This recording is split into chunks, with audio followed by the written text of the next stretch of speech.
ফের বিক্ষোভকারীদের দখলে দিল্লির যন্তর মন্তর।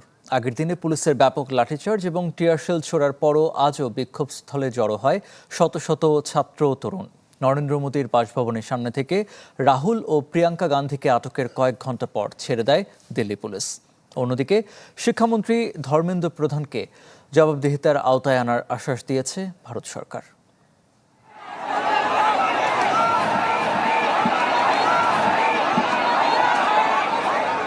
শিক্ষার্থী আর তরুণদের বিক্ষোভে এবার উত্তাল দিল্লি। প্রশ্নপত্র ফাঁসের জেরে শুরু হওয়া বিক্ষোভে জড়ো হতে শুরু করেছেন সাধারণ মানুষ ও বিরোধী রাজনৈতিক নেতাকর্মীরা।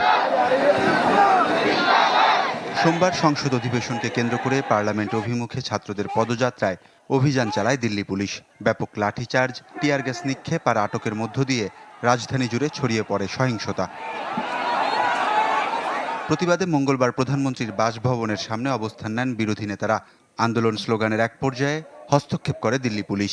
জনসমাগম থেকে টেনে হিঁচড়ে ধরে নিয়ে যাওয়া হয় রাহুল ও প্রিয়াঙ্কা গান্ধীকে।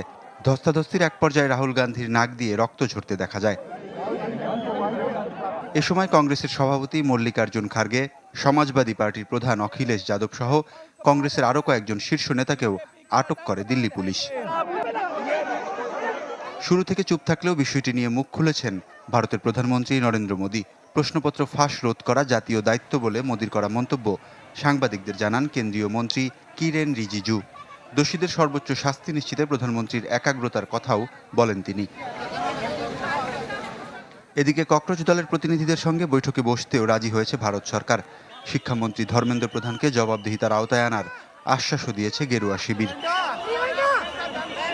গেল মে মাসে সুপ্রিম কোর্টের প্রধান বিচারপতি বেকার যুবকদের তেলাপোকার সাথে তুলনা করলে গঠন করা হয় ব্যঙ্গাত্মক প্ল্যাটফর্ম ককরোচ জনতা পার্টি, যার নেতৃত্বে ভারতের মেডিকেল ও ডেন্টাল কলেজে ভর্তি পরীক্ষায় প্রশ্নপত্র ফাঁস সহ শিক্ষা খাতে নানা অনিয়মের বিরুদ্ধে বিক্ষোভে নামেন সাধারণ ছাত্ররা। সমর্থন জানিয়ে রাজপথে নেমে আসেন লাদাখের শিক্ষাবিদ সোনাম ওয়াংচুকও। ওয়ালিউল্লাহ ফারুক, চ্যানেল 24।